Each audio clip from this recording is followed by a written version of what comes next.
नमस्कार साथियों, Gurukul online classes के इस मंच पर आप सभी का एक बार फिर से हार्दिक स्वागत है। मैं पवन सिंह एक बार फिर से आपके सामने उपस्थित हूं। साथियों, हम लोग अपनी अंतिम कक्षाओं में हिंदी के काव्य शास्त्र के कुछ विषयों को लेकर के चर्चा कर रहे थे, परंतु अभी शासनादेश से कुछ सूचना वीडियो परीक्षा के संदर्भ में प्राप्त हुई है, जिसके अनुसार कि आगामी मई अथवा जून के महीने में जो वीडियो की परीक्षा थी उसके पुनर्आयोजित होने की संभावना है, जिसको ध्यान में रखते हुए हम वीडियो के अभ्यास सत्र की श्रृंखला के साथ आपके सामने उपस्थित हैं। साथियों, वीडियो के इस एग्ज़ाम में सफलता पाने हेतु आप सभी के लिए हम एक स्रोत के रूप में आपके सामने उपस्थित हैं। अधिक से अधिक आपकी परीक्षा के दृष्टिकोण से हम मदद कर सकें, इसलिए हम इस माध्यम से आपके सामने उपस्थित हैं।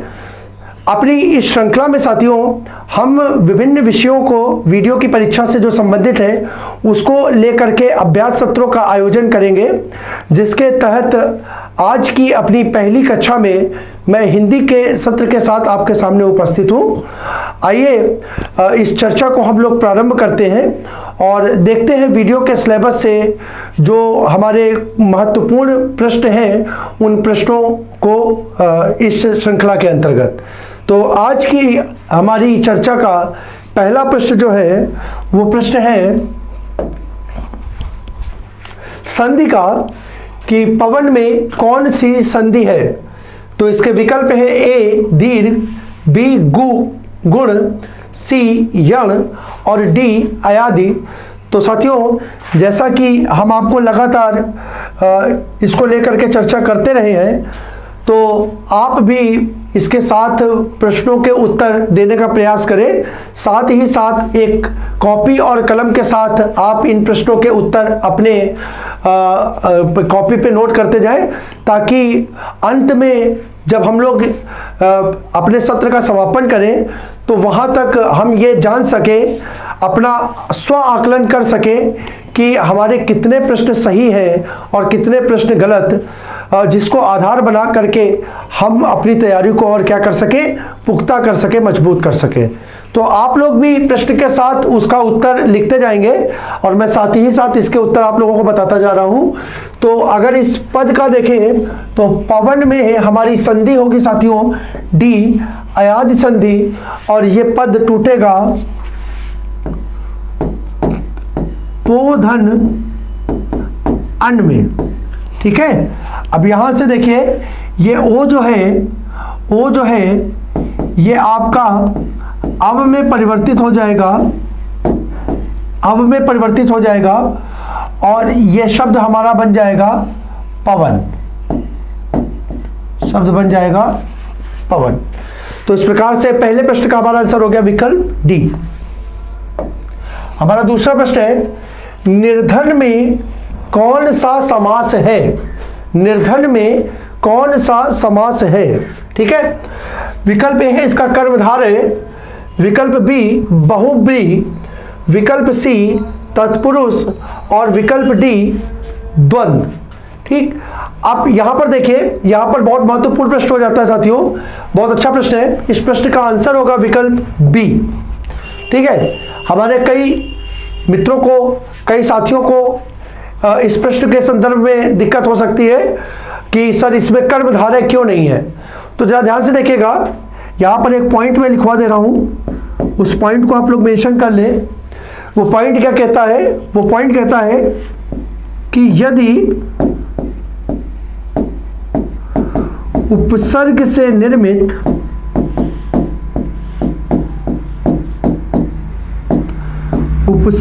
निर्मित कोई पद भाववाचक संज्ञा के रूप में प्रयुक्त होता है,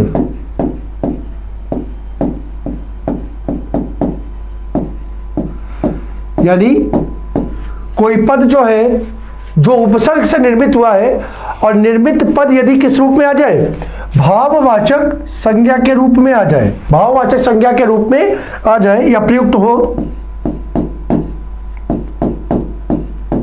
होता है, तो ध्यान रखिएगा कि ऐसे पद में यानी भाववाचक संज्ञा के जो पद होते हैं वो प्रायः किसके, बहुब्रीहि समास के रूप में प्रयुक्त हो जाते हैं। किसके रूप में हो जाते हैं, बहुब्रीहि समास के रूप में प्रयुक्त हो जाते हैं। यहाँ पे निर्धन पद जो है हमारा, निर्धन ये एक भाववाचक संज्ञा का पद है, भाववाचक संज्ञा का पद है, जिस कारण से यहाँ पर इसमें कौन सा समास होगा, बी बहुब्रीहि समास हो जाएगा। इस पॉइंट को ध्यान रखिएगा, बहुत महत्वपूर्ण पॉइंट है ये, ठीक है। अगला क्वेश्चन देखते हैं हम लोग। हमारा अगला क्वेश्चन है, कंदरा किसका पर्याय है, ठीक है। विकल्प ए गुफा, बी खो, सी गुहा और डी ये सभी, ठीक है। तो कंदरा यहां पे शब्द जो देखिए, यहां पर अगर आपको इसके अनेक पद पता है तो बहुत आसानी से पद निकल जाएगा। इस प्रश्न का आंसर होगा हमारा विकल्प ये सभी, ठीक है। गुफा, खो और गुहा ये सभी कंदरा के पर्यायवाची होते हैं, ये सभी कंदरा के पर्यायवाची के रूप में प्रयुक्त होते हैं। इस कारण से इस प्रश्न का उत्तर हो जाएगा विकल्प डी। हमारा अगला प्रश्न है, आकाश गंगा शब्द का पर्यायवाची है। आकाश गंगा शब्द का पर्यायवाची, आकाश गंगा मतलब आकाश की गंगा, आकाश की गंगा, ठीक है। विकल्प ए मंदाकिनी, बी सुर नदी, सी स्वर्ग नदी और डी ये सभी। तो ध्यान रखिएगा, आकाश में गंगा जो, जैसे हम बात करते हैं, जैसे हम त्रिवेणी बोलते हैं, ठीक है। गंगा को हम किस नाम से जानते हैं, गंगा को हम एक, गंगा का एक जो एक नाम होता है उसको हम स्वर्ग नदी या मंदाकिनी, मंदाकिनी, ठीक है, मंदाकिनी या फिर सुर नदी या फिर विष्णुपदी या फिर जानवी,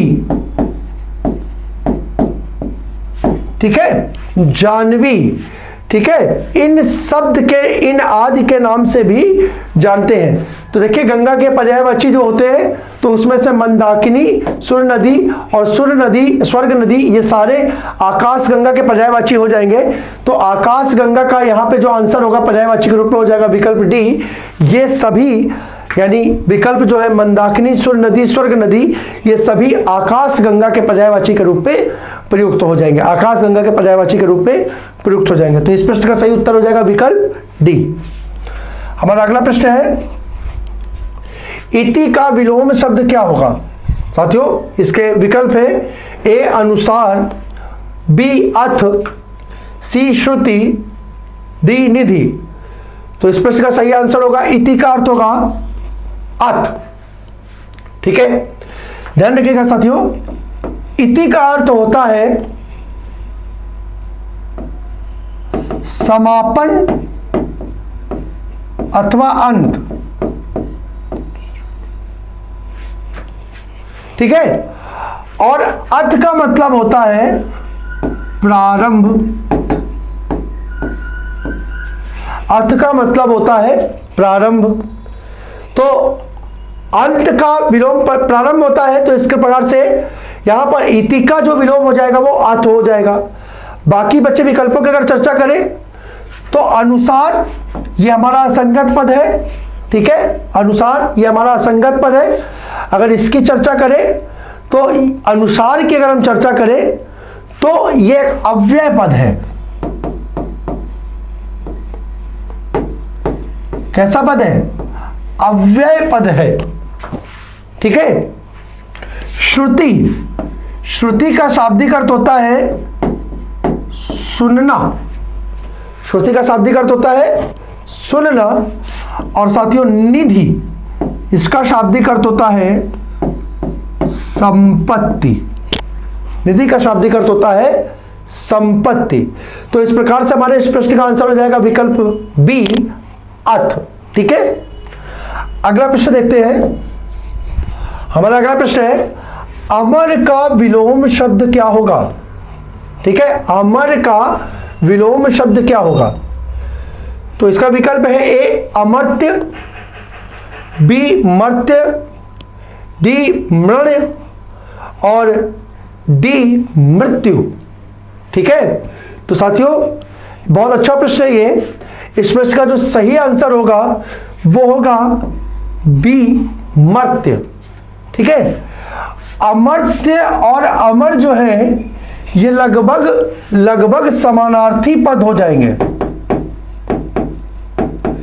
कैसे पद हो जाएंगे? समानार्थी पद हो जाएंगे।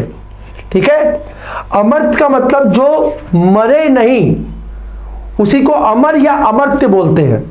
ठीक है, अगर हम मृत्यु की बात करें तो मृत्यु का जो विलोम बनेगा साथियों वो बनेगा जीवन। लिख लीजिए, हम लोग बोलते हैं जीवन का मृत्यु या मृत्यु का जीवन। तो इस प्रकार से यहां पे इस प्रश्न का सही उत्तर हो जाएगा बी मर्त्य। ठीक है, अगला प्रश्न हमारा है जिसकी इच्छा की गई हो। वाक्यांश का प्रश्न है ये। जिसकी इच्छा की गई हो वह कहलाता है विकल्प ए इच्छित, विकल्प बी ईप्सित, विकल्प सी आकांक्षा और विकल्प डी महत्वाकांक्षा। ठीक है, तो जिसकी इच्छा की गई हो इस प्रश्न का सही आंसर होगा विकल्प बी ईप्सित। ईप्सित का मतलब ही होता है पर्यायवाची इच्छा करना। ठीक है, और इच्छित का मतलब होता है इच्छा। ठीक है, आकांक्षा जो होता है वो इच्छित का ही एक प्रकार से पर्यायवाची हो जाता है। ठीक है, और महत्वाकांक्षा मतलब होता है सेल्फिशनेस। ठीक है, किसी चीज की बहुत अधिक आकांक्षा होना उसे हम बोलते हैं महत्वाकांक्षा। ठीक है, तो इस प्रकार से जिसकी इच्छा की गई हो उसके लिए अगर एक पद की हम चर्चा करेंगे तो पद साथियों हो जाएगा ईप्सित। ईप्सित, ठीक है, बहुत इंपॉर्टेंट पद है, याद रखिएगा। जिसकी इच्छा की गई हो उसके लिए पद होता है ईप्सित। ठीक है,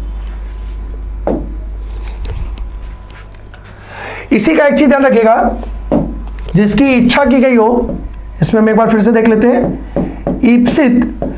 और साथियों इसका अगर आपसे पूछा जाए विलोम क्या होगा या दूसरे संदर्भ में पूछा जाए जिसकी इच्छा ना की गई हो,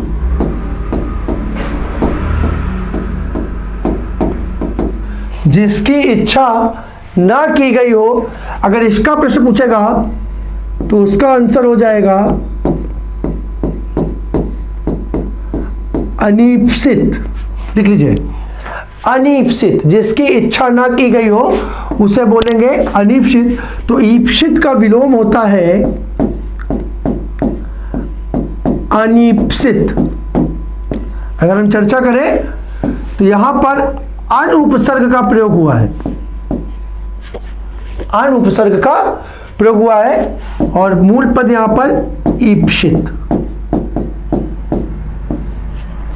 ईप्सित, ठीक है। अगला प्रश्न देखते हैं हम लोग। हमारा अगला प्रश्न है नीचे दिए गए 4 विकल्पों में से तत्सम शब्द का चयन कीजिए। तत्सम शब्द का चयन कीजिए। विकल्प ए केवट, विकल्प बी केवत, विकल्प सी कैवर्त और विकल्प डी केवेत। साथियों तो यहां पर देखिए तत्सम मतलब मैं आपको कई बार बता चुका हूं। तत्सम मतलब तत् धन सम, तत् की मीनिंग उसके, सम की मीनिंग समान। किसके समान? तो हिंदी के शब्दों की उत्पत्ति प्राय किससे हुई है? संस्कृत से। तो संस्कृत के समान जो शब्द दिखने में, बोलने में, सुनने में संस्कृत के समान प्रतीत होते हैं उन्हें हम किस नाम से जानते हैं? तत्सम के नाम से जानते हैं। अब इस परिभाषा के माध्यम से अगर हम विकल्प देखें बहुत आसानी से आप देख सकते हो कि यहां पर एक शब्द जो है वो हमें बोलने में संस्कृत के समान प्रतीत हो रहा है, और वो है विकल्प सी, कैवर्त। तो यही इस प्रश्न का आंसर हो जाएगा। कैवर्त जो है ये तत्सम का पद हो जाएगा, तत्सम का पद हो जाएगा, जिसका तद्भव रूप होगा साथियों केवट। केवट ये इसका तद्भव पद हो जाएगा। और केवट का पर्यायवाची शाब्दिक अर्थ दूसरे अर्थों में होता है मल्लाह या नाविक, नाव चलाने वाला। मल्लाह या नाविक इसका शाब्दिक अर्थ हो जाएगा। ठीक है, तो साथियों इस प्रश्न का हमारे सही उत्तर हो जाएगा विकल्प सी। हमारा अगला प्रश्न है, निस्तेज में कौन सा उपसर्ग है? विकल्प ए निर, विकल्प बी नी, विकल्प आ सी आ, और विकल्प डी निस। तो साथियों यहां पर एक देखने वाली चीज है कि यहां पर आ को छोड़ करके ये दो उपसर्ग प्रयुक्त ही नहीं होते हैं। पहले तो हम अगर इस प्रश्न का उत्तर देख ले तो इस प्रश्न का सही उत्तर होगा निस। अब वो कैसे होगा? तो साथियों मैंने आपको पढ़ाई है विसर्ग संधि। विसर्ग संधि में हमने पढ़ाया, आपको नियम लिखवाए थे कि विसर्ग का जो है वो किन किन रूपों में परिवर्तन होता है। तो हमने बताया था कि विसर्ग परिवर्तित होती है, अगर आपको याद आ रहा हो, विसर्ग का तीनों सा में परिवर्तन, और एक नियम लिखवाया था विसर्ग का रा में परिवर्तन। ठीक है, अब यहां पर अगर हम देखें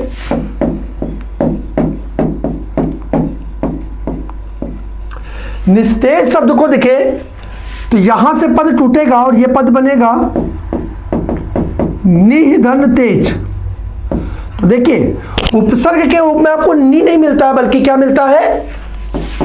सही पद होता है निह, जो कि यहां पे नहीं है। अगर निह होता तो प्रश्न में हो सकता है दुविधा हो सकती थी, क्योंकि यह नि उपसर्ग जो है, ध्यान से देखिएगा, यह नि उपसर्ग जो है दो रूपों से प्रयुक्त होता है परिवर्तन के फलस्वरूप।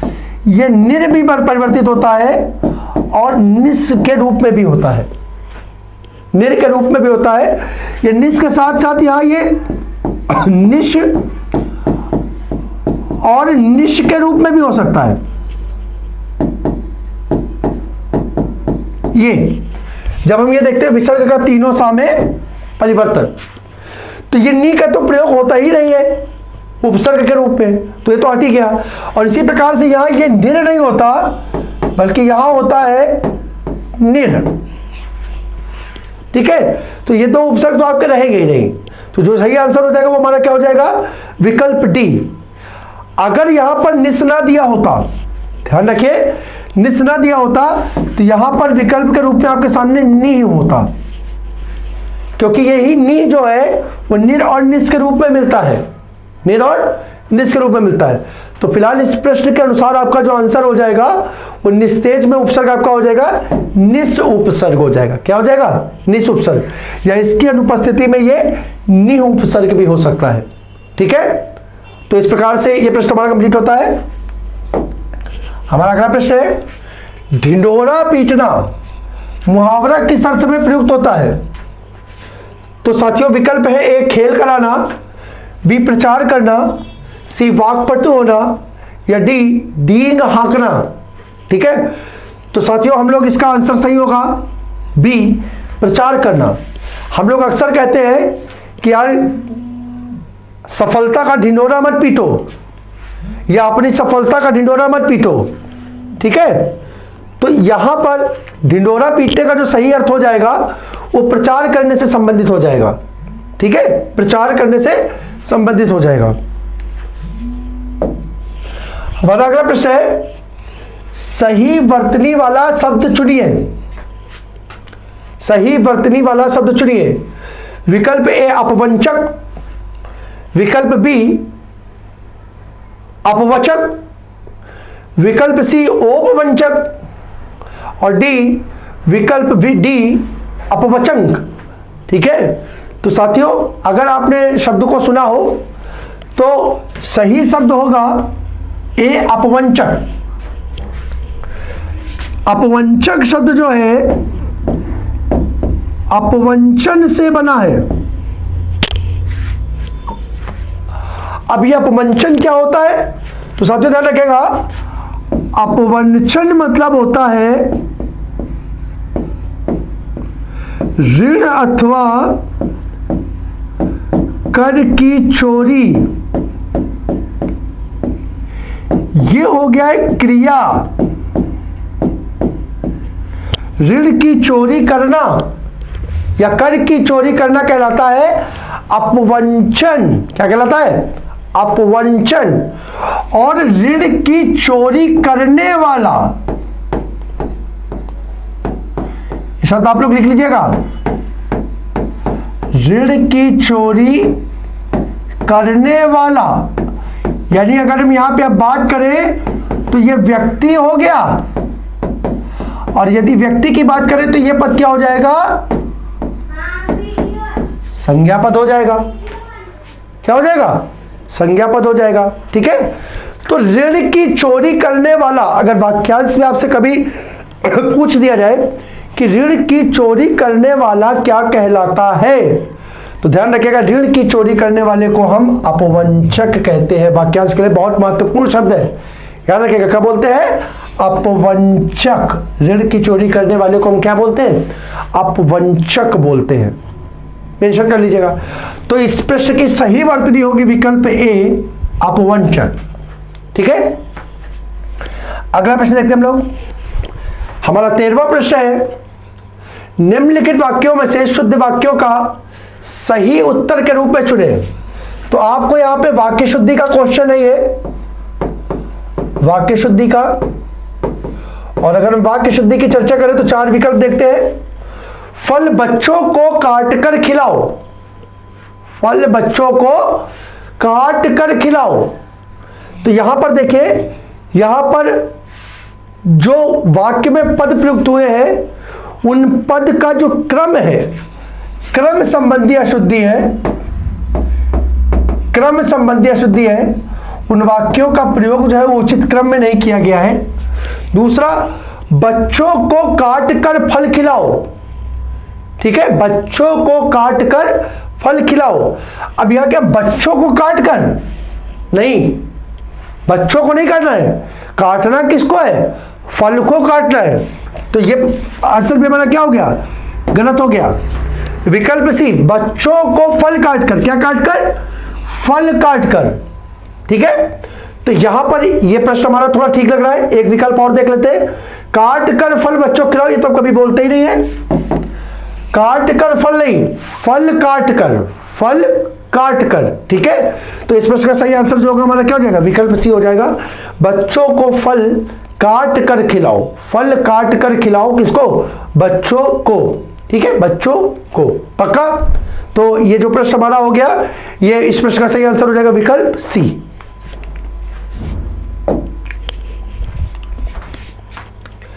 अगला क्वेश्चन है, अखियां हरि दर्शन की भूखी, कैसे रहे रूप रस राची, ए बतिया सुन रुकी, अखियां हरि दर्शन की भूखी में कौन सा रस है? इस प्रश्न पूछा गया है कौन सा रस है। तो विकल्प ए है संयोग श्रृंगार, विकल्प बी है वियोग श्रृंगार, सी है हास्य रस और डी है करुण रस। तो साथियों इसको देखिए, तो यहां पंक्तियों को पढ़ने से आपको बहुत अच्छे से स्पष्ट हो जाएगा। अखियां हरि दर्शन की भूखी, है ना? अखियां जो है, आंखें जो है वो हरि के दर्शन के बिना भूखी है। भूखी है मतलब क्या? हरि के दर्शन की प्यास है, उसमें हरि का दर्शन करना चाहती है। अगर करना चाहती है तो इसका मतलब क्या है कि हरि का दर्शन उन्हें प्राप्त नहीं हो रहा है, और नहीं प्राप्त हो रहा है तो इस कारण से उनके मन में क्या है? वियोग है, दुख है। और यदि दुख है तो वहां पर, अच्छा दुख का कारण क्या है? दुख का कारण यहाँ पर रति है। ये दुख क्यों उत्पन्न हो रहा है? तो ये प्रेम के कारण उत्पन्न हो रहा है। और जहां पर प्रेम का स्थायी भाव रति आ जाता है तो वहां पर कौन सा रस हो जाता है? वहां पर श्रृंगार रस हो जाता है। ठीक है। और श्रृंगार में भी साथियों दो होते हैं, एक होता है संयोग, एक होता है संयोग और दूसरा होता है वियोग। तो संयोग कब होता है? तो याद रखिएगा, संयोग की स्थिति होती है मिलन पर। और जब कोई मिलता है तो मन में प्रसन्नता होती है, ना कि दुख। और प्रसन्नता होती है तो वहां पर जो प्रेम होता है वो प्रसन्नता के कारण होता है। और यहां पर जो दुख है वो भी प्रेम के कारण है। तो वियोग में दुख का कारण जो होता है वो क्या होता है? प्रेम होता है। दुख प्रेम तो होता है, लेकिन प्रेम में क्या होता है? दुख होता है। कब होगा दुख? जब हमसे कोई अलग होगा, जब हमसे कोई दूर होगा। तो इस कारण से यहां पर, ठीक है, अलगाव की स्थिति दिख रही है। कैसे रहे रूप रस राची, ए बतिया सुन सुखी, ए बतिया सुन रूखी, हरि अखिया हरि दर्शन की भूखी। तो यहां पर जो आपका रस होगा वो वियोग श्रृंगार रस हो जाएगा। साथियों, ये बहुत प्रसिद्ध पंक्ति है, भ्रमर गीत की पंक्ति है, जिसकी रचना हिंदी के महान कवियों में से एक श्री सूरदास जी ने की है। अगर आपसे पेपर में ये भी पूछ देता है, क्योंकि हमारे यहाँ जो वीडियो का सिलेबस है उसमें हिंदी साहित्य का इतिहास भी मेंशन है, तो अगर आपसे साहित्य में पंक्ति के रूप में पूछ देता है कि ये दी गई पंक्ति किस कवि के द्वारा उल्लिखित है या किस कवि के द्वारा लिखी गई है, तो ध्यान रखिएगा इस पंक्ति को लिखने वाले व्यक्ति हैं श्री सूरदास जी। ठीक है, सूरदास जी। ठीक है। अगला प्रश्न हमारा, निम्नलिखित में से कौन सा वार्णिक छंद है? साथियों, अपने छंद की चर्चा के दौरान मैंने आपको बहुत अच्छे से बताया था कि हमारा जो सिलेबस है, वीडियो परीक्षा का भी जो सिलेबस है हमारा, उसमें मात्रिक छंद का ही उल्लेख है। और मात्रिक छंद में कौन कौन से होते हैं इसकी मैंने स्पष्ट रूप से आपके सामने चर्चा कर दी थी। तो आप सभी संभवतः इस प्रश्न का उत्तर देने में सक्षम होंगे। तो विकल्प में इस प्रश्न का उत्तर दे करके बताएं। ए दोहा, बी चौपाई, सी रोला या डी सवैया। तो साथियों ध्यान रखिएगा, इस प्रश्न का जो सही आंसर है वो है सवैया। सवैया जो है वो मात्रिक छंद ना हो करके वार्णिक छंद है, जबकि ऊपर के ये तीनों ही मात्रिक छंद है। अगर हम बात करें मात्रिक छंदों में भी, तो चौपाई और रोला जो है साथियों ये सब मात्रिक छंद है। चौपाई और रोला जो है ये सब मात्रिक छंद है। और दोहा जो है हमारा ये अर्ध सम मात्रिक छंद है। कैसा है? अर्ध सम मात्रिक छंद है। अर्ध सम मात्रिक छंद है। ठीक है। तो इस प्रकार से इस प्रश्न का सही उत्तर हो जाएगा हमारा विकल्प डी। अगला प्रश्न देखिए, और इसको तब तक आप लोग सॉल्व करने का प्रयास कीजिए।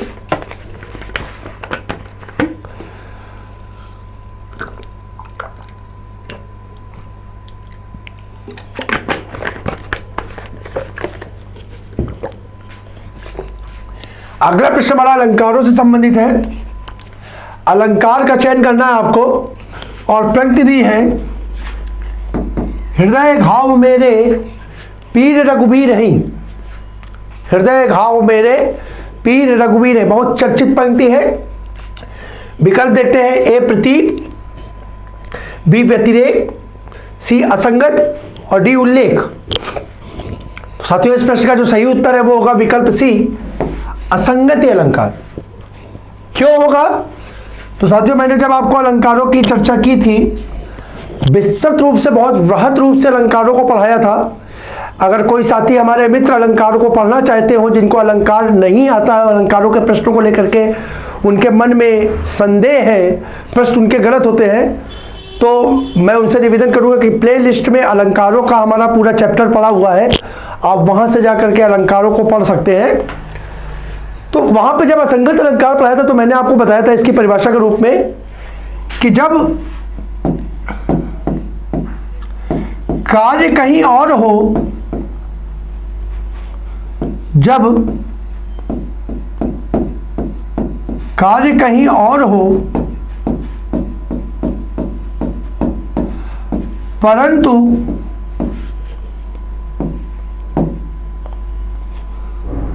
उसका प्रभाव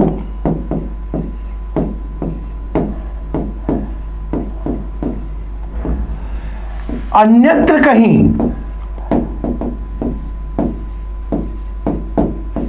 दिखाई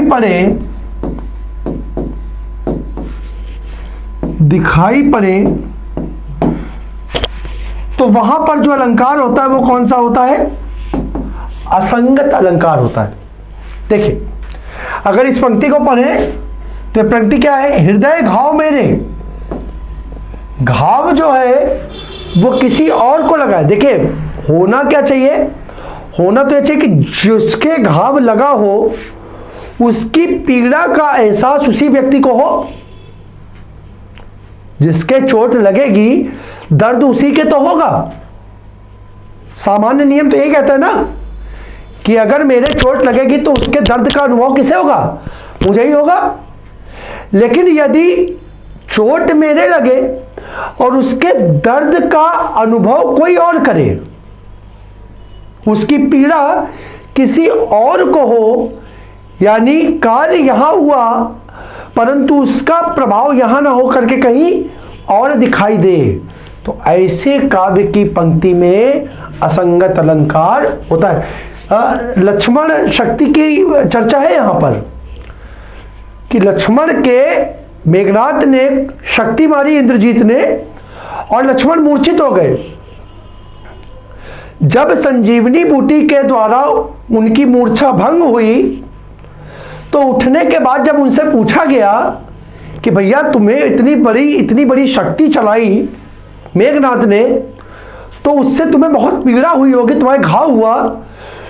तो लक्ष्मण ने बोला कि घाव तो मेरे हुआ था लेकिन उस पीड़ा का एहसास मुझे नहीं हुआ, क्योंकि उस घाव की पीड़ा को सहा किसने? रघुवीर मेरे भाई ने सहा। तो घाव तो जरूर मेरे हुआ परंतु उसकी पीड़ा मुझे ना होकर के किसको हुई? रघुवीर को हुई। यानी कार्य कहीं और हुआ और उसका परिणाम कहीं और हुआ। इस कारण से इस पंक्ति में कौन सा अलंकार हो जाएगा? सी, असंगत अलंकार हो जाएगा। ठीक है, अगला प्रश्न देखते हैं ना। अगला प्रश्न हमारा, तितली किसकी रचना? साथियों, वीडियो की परीक्षा में साहित्य हमारा एक महत्वपूर्ण अंग के रूप में है। हिंदी साहित्य के बारे में यहाँ पे प्रश्न स्पेसिफिक रूप से है और पिछली भी जो परीक्षा आयोजित हुई थी जिसको रद्द किया गया है उसमें भी रचनाओं से संबंधित 3 प्रश्न पूछे गए थे। तो रचनाओं को भी हम लोग अपने सेट में देखते हुए चलेंगे और मैं प्रयास करूंगा कि एक पूरा का पूरा सत्र आपके लिए रचनाओं और उनके लेखकों से संबंधित आयोजित कर दूं, जिससे अधिक से अधिक रचनाओं और लेखकों के बारे में आप जान सकें। ठीक है, जिससे प्रयास ये हो कि परीक्षा में पूछे जाने के लायक जो रचनाएं या उनके लेखक हो उनको आप तक पहुंचाया जा सके। तो एक सत्र हम ऐसा भी आपके सामने लेकर के उपस्थित होंगे। ठीक है, तो अभी अगर यहां चर्चा करें तितली किसकी रचना है, तो विकल्प ए जयशंकर प्रसाद, विकल्प बी आचार्य रामचंद्र शुक्ल, श्री श्याम सुंदर दास और डी महाबल प्रसाद द्विवेदी। तो याद रखेगा साथियों, तितली जो है वो जो जयशंकर प्रसाद की रचना है। ठीक है, तो इसको आप यहाँ पे याद रखेंगे, बहुत महत्वपूर्ण है ये। ठीक है, अगला अगर हम प्रश्न की बात करें, अगले प्रश्न की बात करें तो हमारा अगला प्रश्न है, निर्गुण का संधि विच्छेद क्या है? निर्गुण का संधि विच्छेद क्या है? विकल्प ए निधन गुण, विकल्प बी निधन गुण, सी निधन गण, डी निधन गुण। अब जरा ध्यान से देखिए तो यहां पर मैंने आपको बताया था कि ये उपसर्ग तो होता ही नहीं है। ठीक है, और ये भी उपसर्ग नहीं होता है। अगर उपसर्ग की बात करें तो उपसर्ग के रूप में किसका प्रयोग होता है? नि का प्रयोग होता है। तो बहुत आसानी से सरलता से आप इस प्रश्न का उत्तर निकाल सकते हैं। इस प्रश्न का उत्तर हो जाएगा विकल्प ए निधन गुण। और फिर जैसा कि मैंने पीछे बताया कि यहां पर नि जो है, विसर्ग जो है उसका परिवर्तन किस में हो जाता है? रा में हो जाता है और ये क्या बना देता है, निर बना देता है। तो यहां पर ये इस प्रकार से हो जाता है निर्धन गुण। अगर आपसे पूछें कि यहां पर किस उपसर्ग का प्रयोग हुआ है तो बहुत आसानी से बता सकते साथियों, इस पद में निर उपसर्ग का प्रयोग हुआ है। किस उपसर्ग का प्रयोग हुआ है, निर उपसर्ग का प्रयोग हुआ है। ठीक, हमारा अगला प्रश्न है, आख्यान का पर्यायवाची शब्द क्या है? सी उपक्रम, बी अर्वाचीन, सी वृत्तांत, डी विज्ञान। ठीक है, तो ध्यान रखिएगा, आख्यान का मतलब होता है किसी चीज की व्याख्या। ठीक, और व्याख्या को दूसरे शब्दों में हम बोल सकते हैं वर्णन, और वर्णन को बोलते हैं वृत्तांत। इस प्रश्न का सही आंसर हो जाएगा सी वृत्तांत। किसी चीज का एक्सप्लेन करना, उसकी व्याख्या करना ही क्या कहलाता है, आख्यान कहलाता है। क्या कहलाता है, आख्यान कहलाता है। बाकी अगर विकल्पों की हम चर्चा करें तो उपक्रम का मतलब होता है, अंग्रेजी में हम लोग एक शब्द देखते हैं यूनिट, इकाई या संस्था। इसे हम उपक्रम के नाम से भी जानते हैं। अर्वाचीन, ये नवीन का समानार्थी अर्थ होता है जिसको सामान्य भाषा में हम नया बोलते हैं। किसका, नवीन का समानार्थी पद होता है जिसको हम नया बोलते हैं। और विज्ञान आप सभी जानते हैं, ठीक है, एक विषय के रूप में होता है। ठीक है, विज्ञान का शाब्दिक अर्थ होता है किसी भी चीज का विशिष्ट ज्ञान। उपसर्ग के साथ बना है, विशिष्ट ज्ञान ही क्या कहलाता है, विज्ञान कहलाता है। तो इस प्रकार से हमारा इस प्रश्न का सही उत्तर हो जाएगा विकल्प सी। अगला प्रश्न देखते हैं, अग्र का विलोम शब्द कौन सा है? तो विकल्प है आगम, बी पश्च, सी व्यग्र और डी विनत। तो ध्यान रखिएगा, अग्र का सही विलोम होगा आपका अश। अग्र मतलब होता है आगे, और पश्च मतलब पीछे। ठीक, विनत, विनत का मतलब होता है विनीत, उदार, सौम्य। ये सब किसका, विनत के पर्यायवाची है, समानार्थी पद के रूप में है। आगम का मतलब होता है, वाक्यांश में शब्द पूछा जा सकता है जहां जाया ना जा सके।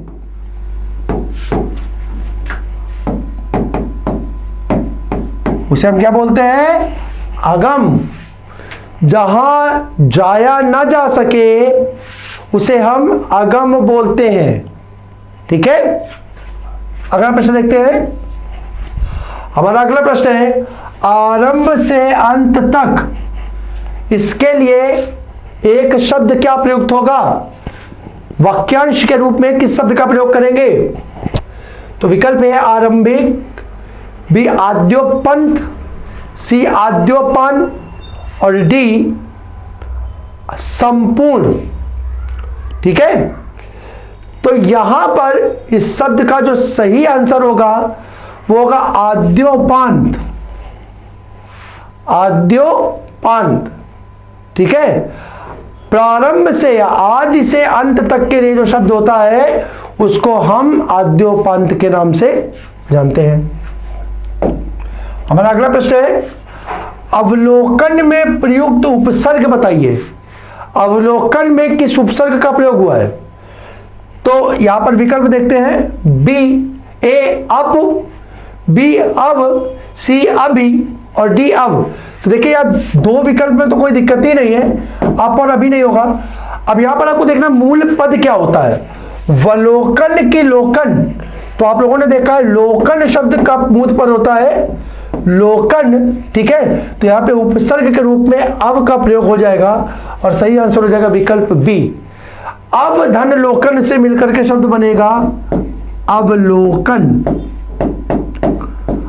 अवधनलोकन से मिलकर के बन जाएगा अवलोकन।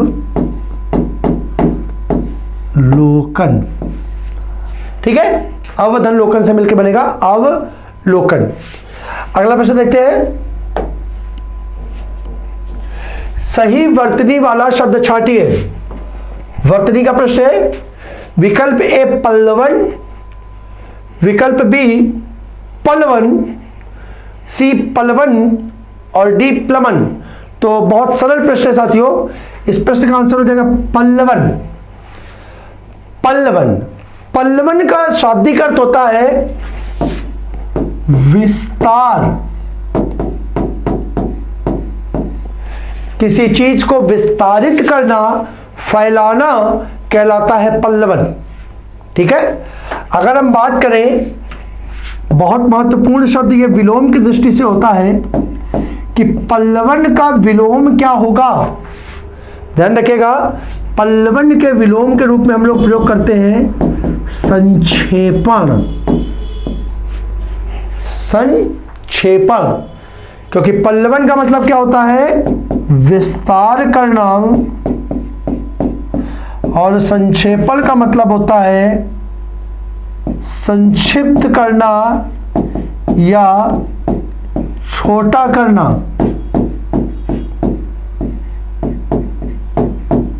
ठीक है। तो पल्लवन का विलोम याद कर लेंगे, परीक्षा के दृष्टिकोण से बहुत महत्वपूर्ण है। पल्लवन का विलोम हो जाएगा संक्षेपण। हमारा अगला प्रश्न है साथियों, गद्यांश और गद्यांश जो है हमारे इसमें एक सिलेबस के रूप में मेंशन है, और मुझे जहां तक याद है मैंने हाल ही में वीडियो का जो 2018 के प्रश्न पत्र आयोजित हुए थे उन प्रश्न पत्रों को अध्ययन किया, तो वहां से हमारे सामने एक चीज आई कि उस प्रश्न पत्र सबसे महत्वपूर्ण चीज जो थी वो उसका गद्यांश आया था। बहुत अच्छा पैसेज आया था। मैं प्रयास करूंगा कि जो वीडियो के अपनी अगली कक्षाओं में जो पेपर आयोजित हुए थे उन पेपरों को भी आपके सामने लेकर के उपस्थित हूं। ठीक है, जिससे आपके सामने ये चीज स्पष्ट हो जाए कि परीक्षा में पूछे गए प्रश्नों का जो स्तर है वो स्तर क्या होगा।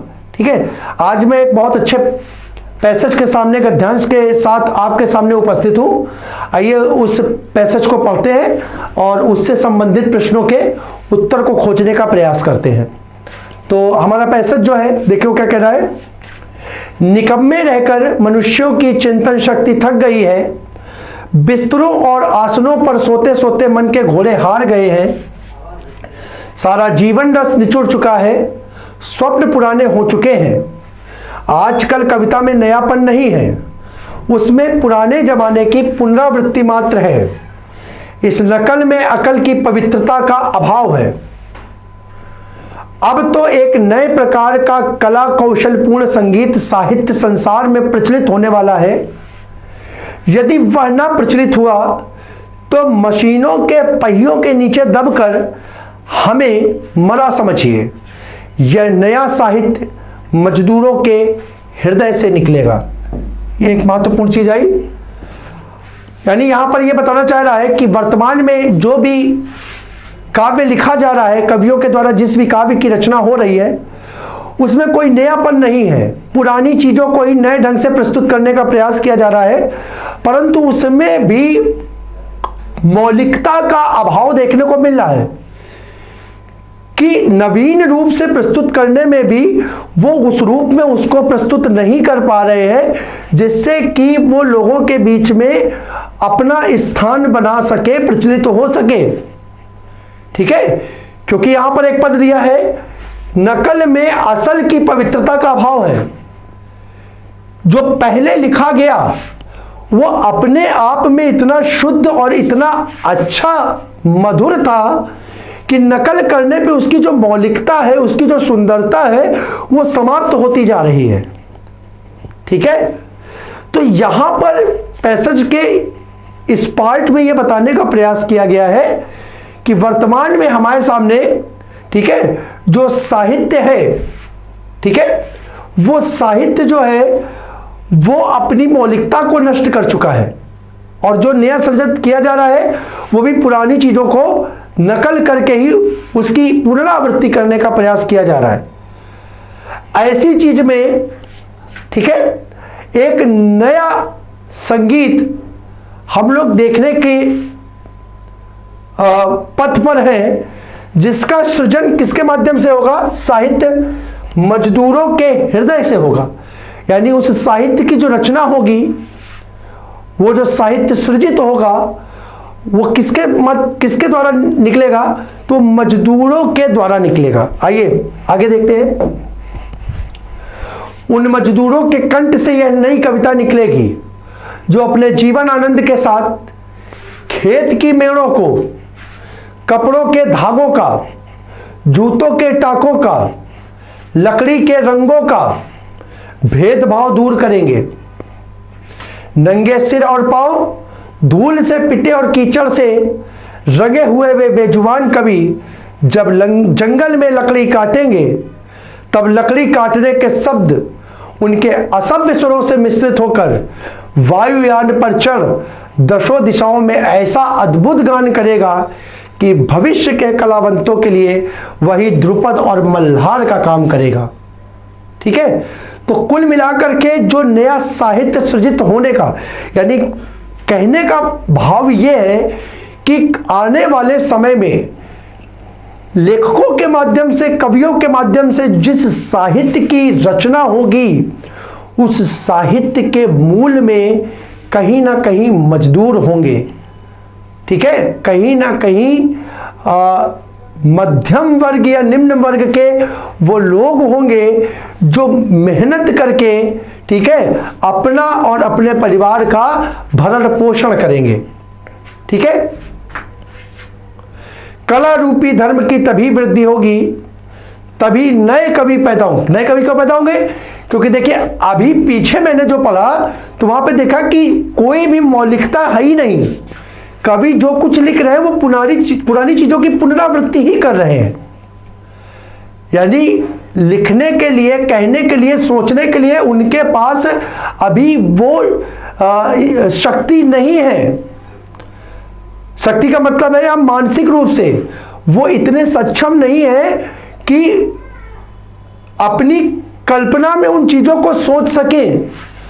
परंतु आने वाले समय के जो कवि होंगे उनके केंद्र बिंदु में ये मजदूर होंगे, और मजदूरों के द्वारा ये जो किए गए कार्य हैं, उन कार्यों को अपनी कल्पनाशीलता के माध्यम से सृजित करके वो एक नए साहित्य की रचना करेंगे। और मौलिकता, उस जो नया साहित्य सृजित होगा, उस नए साहित्य में मौलिकता होगी, नयापन होगा। ठीक है, जो लोगों के बीच में जा करके, ठीक है, उनको ऊर्जा और रस से सराबोर कर देगा। ठीक है, उसमें किसी भी प्रकार की कोई नकल नहीं होगी। ठीक है, कला रूपी धर्म की तभी वृद्धि होगी, तभी नए कवि पैदा होंगे, तभी नए औलियों का उद्भव होगा।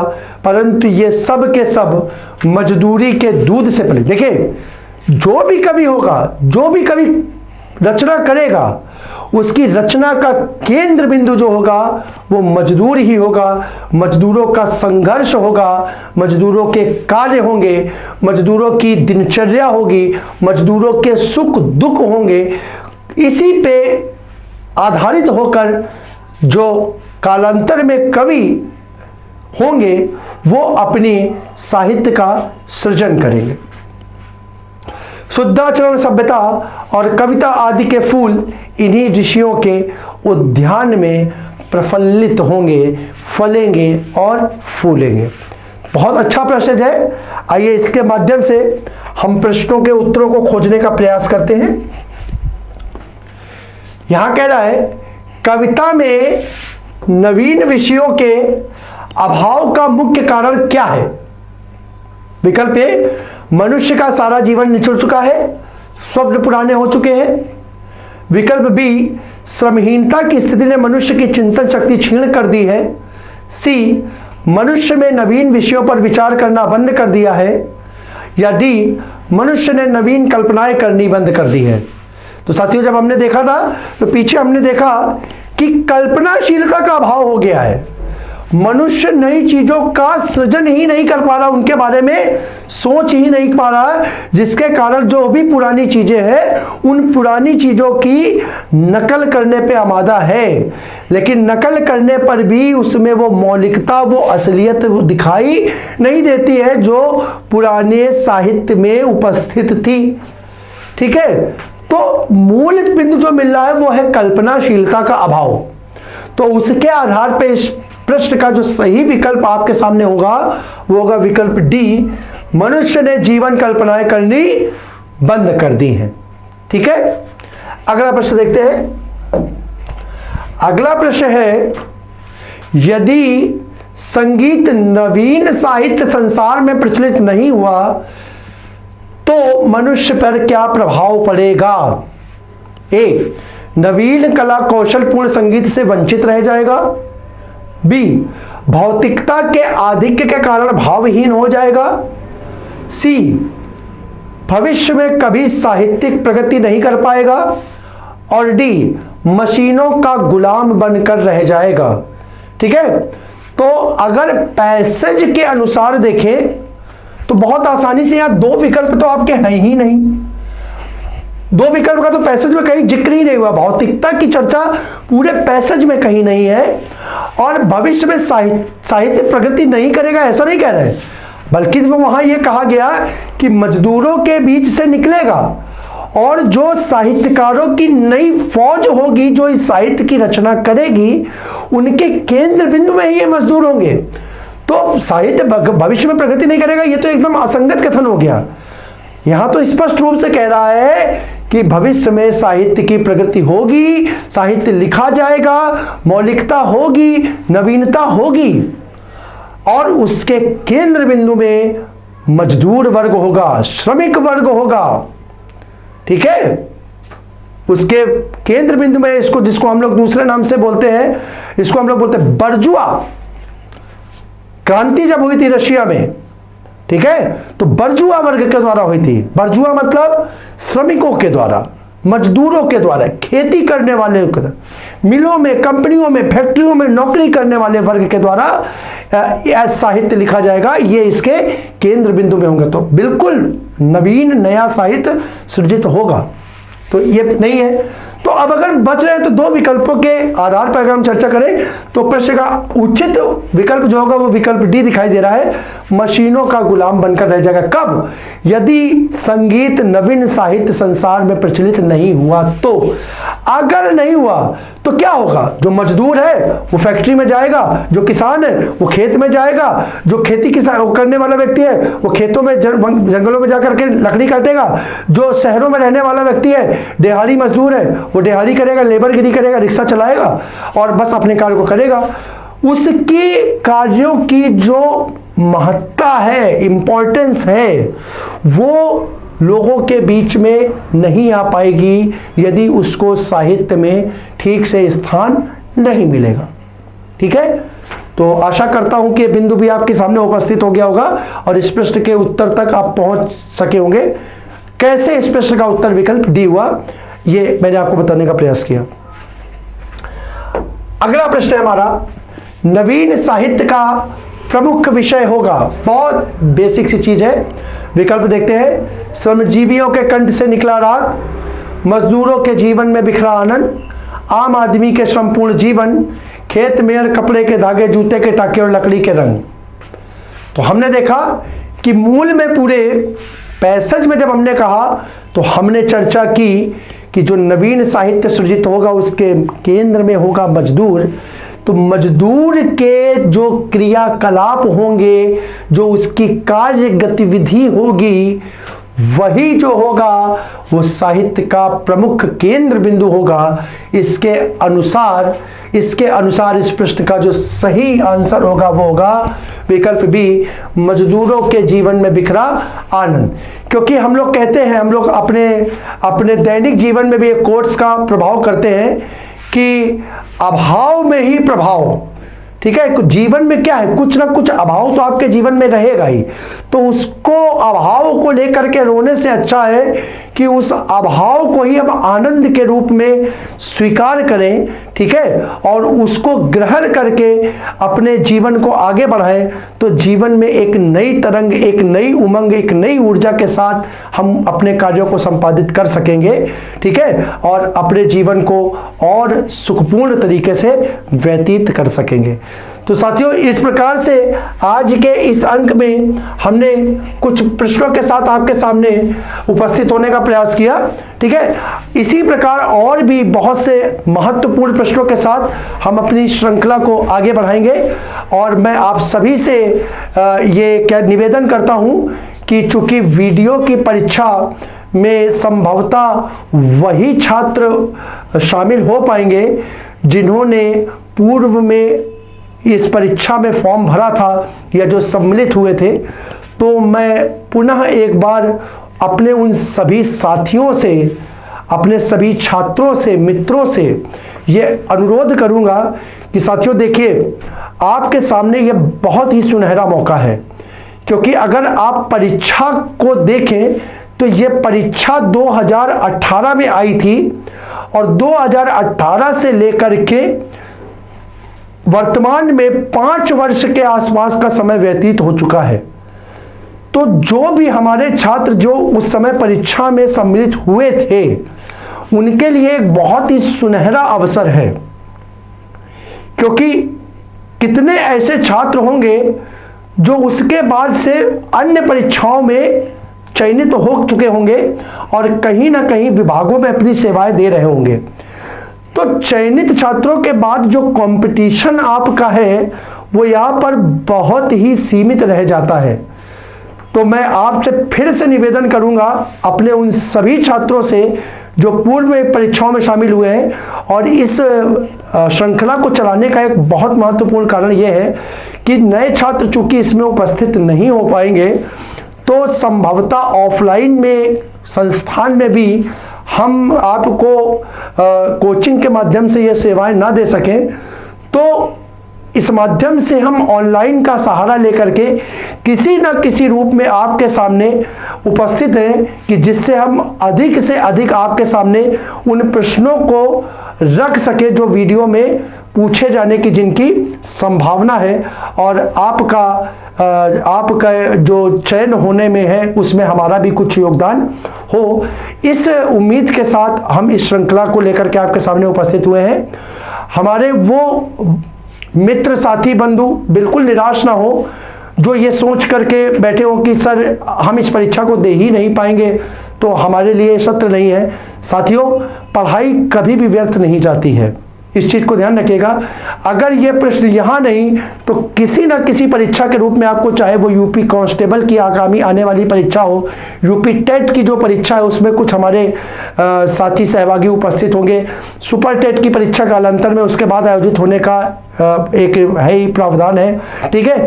तो किसी ना किसी रूप में आपके सामने प्रश्न आते ही रहेंगे। तो बिल्कुल विश्वास मानिए कि ये प्रश्न सभी विद्यार्थियों के लिए महत्वपूर्ण है, लेकिन केंद्र बिंदु यहाँ पर हम वीडियो को लेकर के चल रहे हैं जिसके द्वारा हम अधिक से अधिक लोगों को क्या कर सके, लाभ पहुंचा सकें।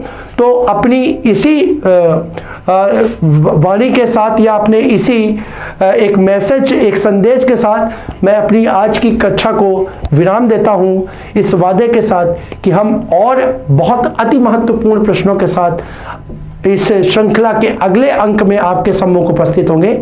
आप सभी को जय हिंद।